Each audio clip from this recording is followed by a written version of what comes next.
Le grotte di Stiffe costituiscono un importante complesso carsico, al cui interno scorre un fiume, il Rio Gamberale, che viene assorbito sull'altipiano delle rocche in una località chiamata Pozzo Caldaio.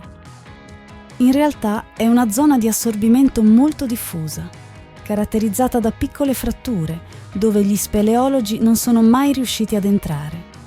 Le acque risorgono in prossimità dell'abitato di Stiffe, che dà il nome alla risorgenza e dista circa 2,5 km dalla zona degli inghiottitoi.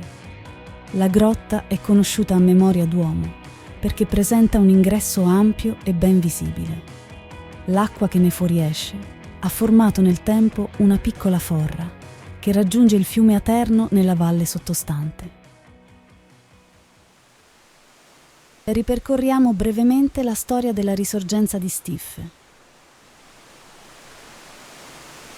La prima documentazione tecnica di questa grotta risale ai primi del Novecento, quando l'acqua fu utilizzata per alimentare una piccola centrale idroelettrica. I tecnici si addentrarono nella grotta e fecero il rilievo dei primi 300 metri fino alla prima cascata. Ma la vera esplorazione fu fatta nel 1959 dal gruppo speleologico marchigiano. In quell'occasione risalirono la prima cascata, percorsero un lungo tratto di grotta e superarono anche una seconda cascata, al di sopra della quale furono costretti ad arrendersi per la presenza di un sifone. Una galleria completamente allagata, che in quegli anni non fu assolutamente possibile superare. Il tratto esplorato era lungo circa 700 metri e comprendeva 2 cascate di 14 e 17 metri d'altezza, per un dislivello complessivo di circa 50 metri e temperatura dell'acqua di 9 gradi centigradi, fino al 1994. Da lì in poi cambia completamente l'approccio esplorativo. Mauro, dal punto di vista di uno speleologo, com'è Stiffe? Prima di tutto devo farti una piccola premessa. Ci troviamo nel 1991 e in quell'anno le grotte di Stiffe vengono aperte al pubblico. L'amministrazione comunale di San Demetrio decide di affidarla al gruppo speleologico aquilano, per cui il primo anno ci troviamo ad affrontare l'organizzazione del flusso turistico, tutto quello che va fatto per far funzionare proprio la grotta turistica. L'anno dopo iniziamo a concentrarci proprio sugli aspetti speleologici. La prima cosa che facciamo, iniziamo una serie di studi, di indagini per capire meglio questo ambiente sotterraneo. E dai primi dati raccolti, in particolare dalle analisi chimiche dei gas disciolti nelle acque, ci accorgiamo che oltre questo sifone terminale posto a 700 metri dall'ingresso, deve esistere una grande riserva d'aria, per cui dovrebbe esserci una cavità con una parte aerea abbastanza grande. Siamo speleologi, ovviamente la cosa ci entusiasma e quindi ci organizziamo per una piccola campagna esplorativa. La prima cosa da fare è riscalare la seconda cascata, perché gli armi degli anni 60 ormai non ci sono più, si sono sfatti con le varie piene sotterranee. Per cui diciamo in un paio di giorni risaliamo questa cascata e organizziamo anche un primo sopralluogo subacqueo, perché sopra questa cascata c'è un sifone, c'è un tratto completamente immerso sott'acqua della cavità. Ci organizziamo e praticamente oltre a me c'è anche Sergio Giglioli, un socio del gruppo. Risaliamo questa seconda cascata, trasportiamo le attrezzature necessarie per questa immersione subacquea ed è proprio Giglioli che prova a passare il sifone. E in realtà riesce proprio a passarlo, soltanto che praticamente alla fine di questo sifone l'ambiente è un po' articolato e l'acqua è abbastanza sporca e praticamente si infila in una diramazione laterale che porta in un'altra grotta, in una sala, dove praticamente sembra che l'ambiente, che la grotta si chiude, non continua. Quindi quando esce tiriamo un po', facciamo un po' il punto della situazione e capiamo che abbiamo bisogno di un aiuto di qualcuno più esperto e iniziamo a cercare una collaborazione in qualche spelosub e la troviamo alla fine in un gruppo di spelosub francesi molto specializzato con cui abbiamo la possibilità di parlare proprio l'anno dopo e ancora l'anno successivo, nel 94, arrivano 2 spelosub francesi, Bruno Maurice e Vincent Durand, molto preparati, con cui organizziamo una nuova campagna esplorativa. E invece cosa mi dici delle esplorazioni subacquee che sono seguite alla prima immersione di Sergio? Ma per questo abbiamo qui direttamente Vincent Durand, che di sicuro ci darà tutte le informazioni del caso, visto che l'ha vissuto proprio in prima persona. Siamo stati contattati per continuare questa esplorazione. Sergio aveva trovato un primo passaggio, ma non era riuscito a trovare la prosecuzione a causa della torbidità dell'acqua e probabilmente perché non aveva molta esperienza. Al nostro arrivo il primo giorno abbiamo superato questo primo sifone e individuato nella prima sala una frattura che nei giorni successivi ha indirizzato la nostra esplorazione. Questa grotta ci ha subito appassionato perché è molto bella. Ha in alcuni tratti delle belle concrezioni meravigliose, sebbene l'acqua non sia molto limpida.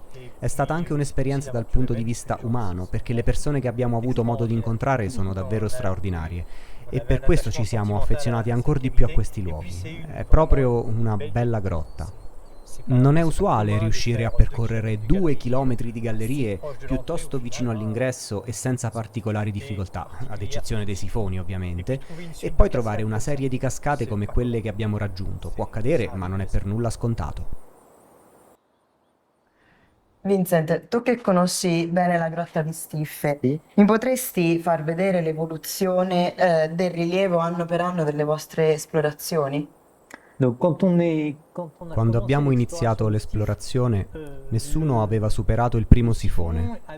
Ci aveva provato Sergio, che però aveva seguito una direzione errata, non riuscendo a raggiungere questo lago. Era finito in un piccolo ramo che però chiudeva subito. Quando siamo passati ci siamo ritrovati in una grande sala, con una nuova cascata alta una decina di metri. Questo è avvenuto il primo giorno di esplorazione. Il giorno successivo siamo riusciti a percorrere tutto questo tratto di grotta. Abbiamo incontrato grandi laghi ed un bellissimo canyon con un notevole scorrimento di acqua che serpeggia tutta questa zona, che riprende in tutta questa zona. È una zona molto bella con tanti piccoli laghi e cascatine d'acqua, è davvero molto molto bella. Piano piano siamo andati avanti, fino ad arrivare ad una concrezione bianchissima che risalta nell'ambiente circostante, che invece è molto scuro. È magnifica. Gli abbiamo dato il nome delle 2 ragazze che all'epoca facevano parte della squadra esplorativa, per rendere loro omaggio. In questa zona sono presenti dei camini che salgono verso l'alto. Siamo giunti in quest'area che presentava delle belle marmitte da erosione. Qui invece è presente una frattura molto bella. C'è poi una vasta zona pianeggiante molto lavorata e completamente liscia. Si prosegue riscendendo in un canyon con piccole cascate di 2 metri. Questa l'abbiamo chiamata la vasca della palla perché il corso d'acqua è in parte interrotto da un grosso blocco di roccia arrotondato, tutto bianco, molto ben levigato, che risalta tantissimo nell'ambiente che invece è completamente nero. Siamo al secondo giorno di esplorazione, che però termina qui. Siamo giunti davanti ad una grande cascata alta 9 o 10 metri, divisa in 2 parti, che non potevamo attraversare arrampicandoci. Siamo riusciti a superare la prima parte della cascata scalandola, ma ci siamo dovuti fermare. In questo caso non era possibile e abbiamo interrotto l'esplorazione qui. Ci siamo ingegnati ed abbiamo costruito un palo telescopico di 6 metri e mezzo, che ci consentisse la risalita di questa cascata, ed ad ottobre riuscimmo nell'intento. Una volta superata ci siamo ritrovati davanti tutta una serie di laghetti e ad una nuova grande cascata, ma questa volta più semplice da superare, e lo abbiamo fatto in compagnia di Sergio Giglioli. L'estate successiva siamo tornati e, visto il grande aiuto ricevuto in autunno da Sergio, abbiamo dato alla cascata il suo nome. L'esplorazione ci ha permesso di superare 3 cascate che si susseguono ed un grande lago, qui è molto carino. Gli ha dato il nome di Lago Bello perché è davvero molto molto bello. Sono inoltre presenti numerose vasche con acqua, piccole cascate che si sorpassano facilmente. Anche qui sono presenti delle piccole cascate e qui arrivammo in una grande sala. Quando raggiungemmo questo luogo non sentivamo quasi più il rumore di scorrimento dell'acqua. Era una grande sala di crollo con grandi blocchi. L'acqua scorre qui, sotto i bordi della sala. E siamo alla terza estate. Abbiamo percorso tutto questo tratto fino a raggiungere queste piccole cascate che abbiamo superato facilmente. Continuiamo a seguire l'acqua fino a giungere in una grande sala che abbiamo intitolato a Bruno Chiarelli. Per noi era ovvio. L'esplorazione si ferma davanti ad un nuovo sifone. Dovevamo ragionare. Devi sapere che siamo relativamente lontani dall'ingresso. Siamo a circa 2,3 km e la progressione era diventata lenta perché lavoravamo anche alla realizzazione del rilievo e ci voleva molto tempo. Non disponevamo delle moderne apparecchiature che si utilizzano oggi come il laser, ma avevamo con noi solo un metro e avevamo anche ovviamente la bussola. Ogni giorno riuscivamo a prendere una trentina di punti di rilievo, il che significa che facevamo in media 300 metri al massimo. I mezzi di illuminazione non erano efficienti come adesso ed avevamo un'autonomia limitata, quindi siamo dovuti necessariamente tornare indietro. Ecco alcune delle ragioni per le quali ci abbiamo messo un po' ad arrivare fino qui. 2 anni dopo siamo tornati con Sergio fin qui. Aveva lasciato lì 2 sue bombole e siamo passati, ci ha aspettato qui. Mentre noi siamo riusciti a passare questi sifoni con Bruno, che invece si è fermato qui. Io sono andato a vedere l'uscita del sifone, ma c'era della schiuma in superficie e avevo paura che l'acqua fosse in qualche modo inquinata e che potessi incontrare dei problemi di respirazione. Quindi ho continuato a respirare con l'erogatore e sono tornato indietro. Quindi quella fu la fine delle nostre esplorazioni. A quasi 30 anni dalle ultime punte esplorative, i gruppi speleologici aquilani riprendono le esplorazioni della Risorgenza, affidando il coordinamento a Maxence Fouilleul. Max, Tom, lo scorso anno avete riaperto la spettacolare sfida con Stiffe. Com'è andata? L'anno scorso abbiamo finalmente ripreso il progetto e non sapevamo bene cosa aspettarci. Era una cavità nella quale non ci si immergeva e si esplorava da più di 20 anni, quindi l'obiettivo era fare il punto della situazione e vedere se potevamo continuare con l'esplorazione. Ho aperto questo progetto esplorativo insieme alla Federazione Francese di Speleologia Subacquea e poi sono uniti Tom con suo padre Vincent e con Bruno. Dopo aver verificato la situazione siamo riusciti ad immergerci nuovamente nel primo sifone e a rifare la risalita e riattrezzarla a dovere, sostituendo tutto il materiale d'armo che ormai aveva più di 20 anni. Abbiamo fatto un'esplorazione molto bella, una grotta molto carina che ci ha fatto venire voglia di continuare. Ci siamo imbattuti in una quarta cascata che già all'epoca aveva rappresentato un problema perché Tom? Questa quarta cascata ha bloccato Vincent e Bruno nel 1994. Era abbastanza alta ed impossibile da scalare perché la roccia era troppo friabile. Quindi per salire utilizzarono un palo d'arrampicata che hanno costruito loro stessi e portato in grotta nell'ottobre del 94. Quest'anno pensavamo di tornare con un palo simile per risalire la quarta cascata, però nel frattempo c'è stata un'altra idea. Francesco e la sua scala. Sì, lì siamo stati parecchio tempo per cercare di ripararla. Abbiamo provato vari punti, trapanare, il fix non reggeva, quindi a un certo punto abbiamo capito che la cosa era pericolosa. E infatti nel 1994 anche Vincent e Bruno si erano fermati lì, erano tornati in Francia, avevano costruito un palo con una tecnica particolare che si utilizzava negli anni 80 ed erano riusciti a superare la cascata con quello, però la tecnica del palo insomma pesante, pericolosa. E riguardando i filmati, una volta tornato insomma, a casa, mi sono convinto che potremmo utilizzare anche delle tecniche che abbiamo sviluppato nel miniere da Maiella, con delle scale telescopiche che riusciamo a mettere anche con equilibrismi molto sofisticati. Certo, qui siamo in posto sifone, possiamo permetterci meno rischi. Ci sarà il problema di come trasportarla perché dobbiamo percorrere quasi 1 chilometro nel posto sifone con anche dei salti da superare. Vedremo insomma di farci venire qualche idea per riuscire a superare questa cascata. Ed eccoci giunti al 2023. Scala concluda col successo. Il problema della quarta cascata è stato risolto. Buongiorno. Buongiorno. Buongiorno. Vincent? Sì, Questa? Vincente. La maglia per te e Steve di quest'anno.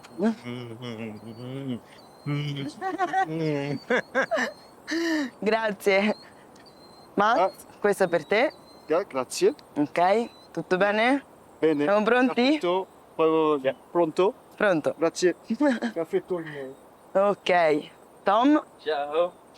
buongiorno. Ciao. Tieni, questo è per te. Grazie. Pronti? Ça va? Pronti? Ça va? Ça va. Grazie Ok. mille. I give you the t-shirt. Yes.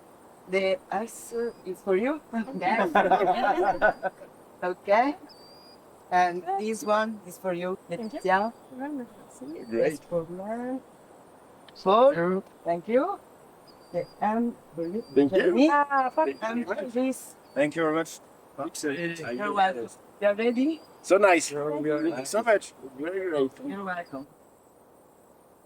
Ciao ragazzi, mi dispiace non aver potuto venire quest'anno per la spedizione alla Grotta di Stiffe, però vi mando tutti i miei bocca al lupo, come si dice in italiano, per la nuova squadra, per tutto.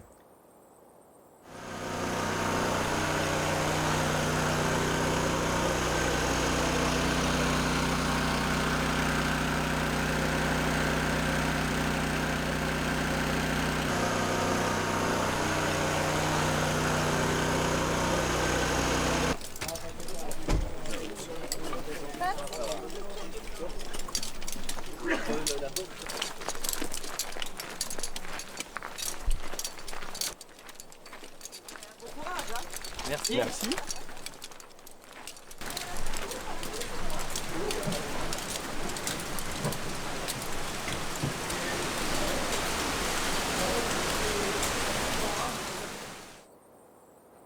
Nel 2023 il team italo-francese ha esplorato la risorgenza per 6 giorni consecutivi, aprendo nuove prospettive per Stiffe.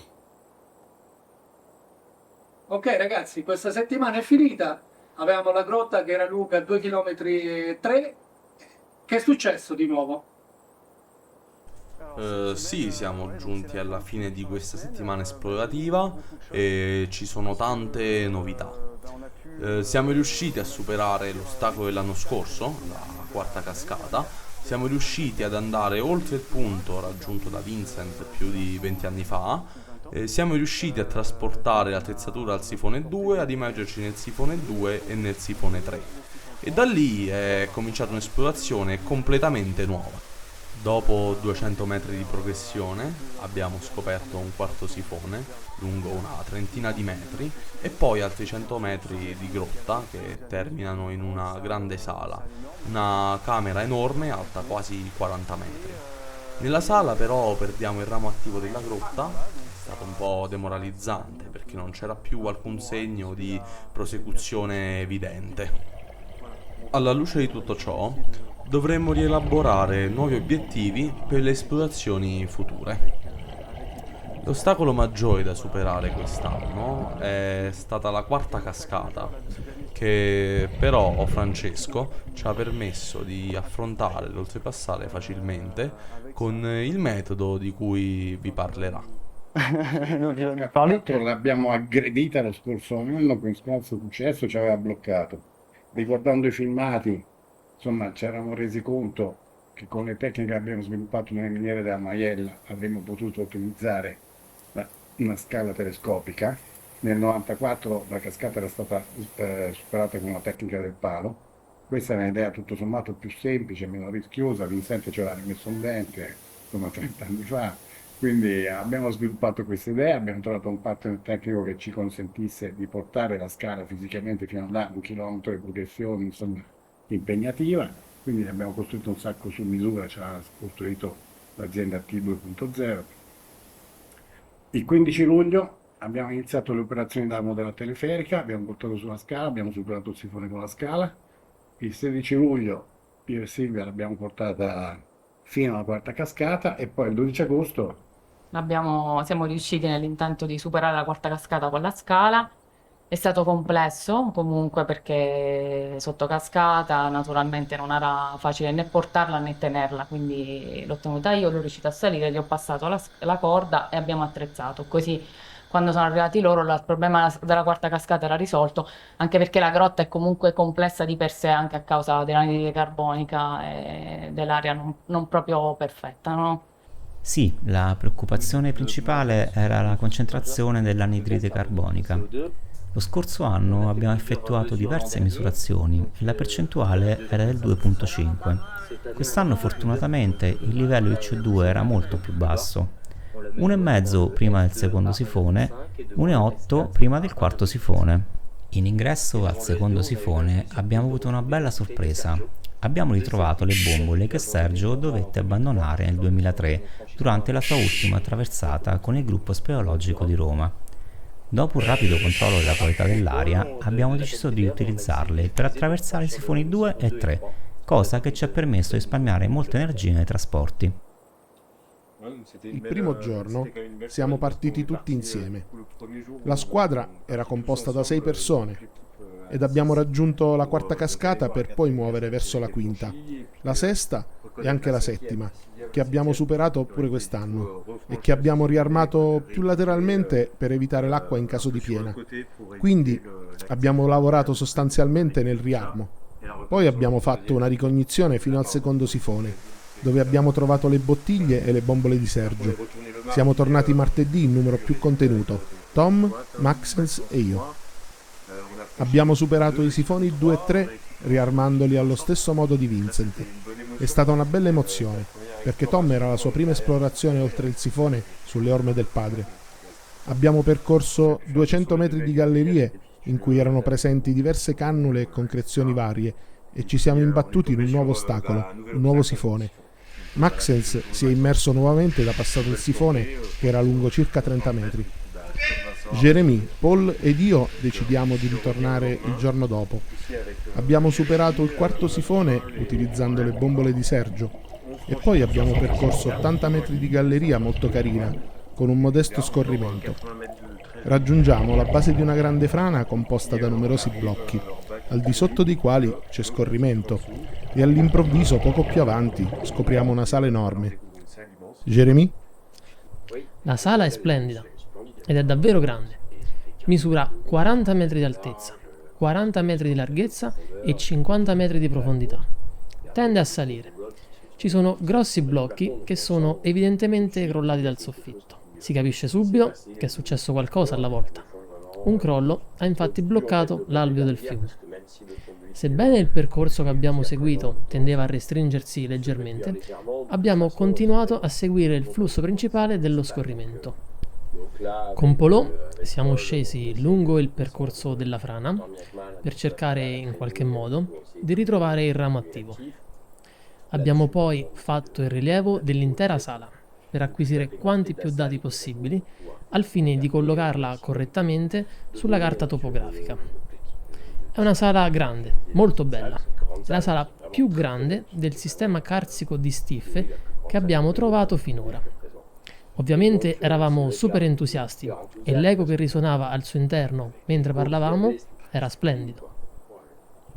Inizialmente abbiamo cercato di spostare alcuni blocchi e di scavare nella sabbia, ma ci siamo subito accorti che si andava a finire nello stretto. Nonostante ciò, abbiamo scattato delle belle foto, cercando di prendere differenti angolazioni della camera. Sentiamo che il sistema carsico c'è ancora, quindi il lato positivo è che non abbiamo raggiunto una fine. Non siamo di fronte a un delta sotterraneo, così come non vediamo tante sparse affluenze. Sentiamo che il flusso principale è proprio lì, è sotto i nostri piedi, e questo è molto positivo. Ma il lavoro che ci attende, sfortunatamente, sarà piuttosto lungo, complesso e faticoso. Vincent potrebbe avere qualche idea al riguardo. Dici qualcosa tu. L'idea è quella di posizionare un emettitore elettromagnetico in questa sala, perché è vero che abbiamo rilevato 2,5 km di grotta, ma i dati sono certamente soggetti ad un errore casuale dovuto principalmente alla misura di tipo manuale. Dobbiamo quindi assicurarci che il punto riportato in superficie sia accurato, indipendentemente dalla qualità del rilievo, per permetterci di verificare se in zona vi siano delle aree che possano essere riconducibili ad un collasso. Riteniamo la cosa plausibile, in quanto nella sala sono stati trovati piccoli germogli di piante e pezzi di foglie, quindi ci deve essere un rapido accesso dalla superficie. È fondamentale verificare se esiste una possibilità di accesso e se si può o scavare oppure disostruire. Infine si potrebbero eseguire delle operazioni di tracciamento con sostanze fluorescenti a partire dalla stazione di Fonte Avignone oppure da Pozzo Caldaio, possibilmente utilizzando 2 diversi traccianti. L'eventuale captazione dei traccianti a stiffe ci permetterebbe di capire meglio le distanze in gioco, la velocità di trasferimento e per provare a capire cosa aspettarci oltre la sala, per provare ad immaginare e progettare una nuova campagna esplorativa. Eventualmente potremmo fare delle ricognizioni in inverno nel settore identificato dall'emettitore, per individuare aree in superficie dove non c'è neve o vapore, il che potrebbe darci nuovi indizi sicuramente utili nella pianificazione delle attività future, per tentare di raggiungere questa sala o per accedere ad altre porzioni della grotta più a monte. Ed ecco quindi, questi sono gli obiettivi futuri per il prossimo anno. Polo, mi puoi far vedere il nuovo rilievo della grotta? Te lo spiego brevemente. Cominciamo dall'ingresso. Ecco l'ingresso. Questo è il primo sifone e qui si trova la quarta cascata. Quest'anno abbiamo ricominciato dalla cascata 5, 6 e 7, che si susseguono e si risalgono senza grosse difficoltà. Da qui inizia la galleria che porta ai sifoni 2 e 3, dove Vincent si è fermato durante le precedenti esplorazioni. Adesso Patrice ti mostrerà cosa abbiamo fatto quest'anno. Quindi siamo partiti dal sifone 2. Questo è il lago che aveva visto Vincent, il sifone 3. Vincent si era fermato qui, di fronte a questa grande galleria. Abbiamo percorso tutta questa grande galleria e qui c'è una spiaggia enorme sabbiosa. La galleria continua e presenta molte concrezioni di cannule, eccetera. Abbiamo scattato tutta una serie di foto. Avanziamo fino a questa camera qui, risaliamo su alcuni blocchi di roccia e ci alziamo un po' di quota. E poi ecco il quarto sifone. Si tratta di un sifone piuttosto corto, circa una trentina di metri. Ed ancora l'ultima galleria dove a questo livello, verso la fine, prendiamo il fiume attivo che trova la sua strada sotto i blocchi. Stiamo ancora lavorando al rilievo, non è ancora terminato, ma stiamo perdendo l'attivo. Vedi la freccia lì che esce da sotto i blocchi? I blocchi provengono da questo posto qui, che è una sala enorme, di circa 50 metri di diametro. Allora ci siamo divisi in 2 squadre. Io sono partito con Maxence. Siamo andati lassù per acquisire i dati per il rilievo topografico della sala. Vediamo qui i punti di rilievo. Quella zona ci ha molto sorpreso perché abbiamo trovato molti detriti vegetali, piccoli pezzi di legno e soprattutto un piccolo germoglio di una pianta di queste dimensioni. Vuol dire che siamo davvero molto vicini alla superficie e tu invece sei andato in un'altra zona. Accanto alla pianta abbiamo trovato anche un lombrico, della plastica e un pezzo di legno. C'erano molti detriti che sembravano arrivare piuttosto rapidamente dall'esterno, ma si trovavano sopra il letto del fiume che scorre sotto i blocchi e sotto la grande sala. Abbiamo provato a rimuovere dei blocchi per dare un'occhiata. Potevamo vedere molto chiaramente da dove veniva l'acqua, ma è pieno di massi e detriti. Ne abbiamo spostati una decina. Siamo riusciti a passarci sotto a circa un uomo di lunghezza. Ma più avanti era ancora pieno di massi. Quindi si prospetta un grosso lavoro di scavo. Possiamo vedere chiaramente da dove viene l'acqua, ma la via è senza dubbio ostruita.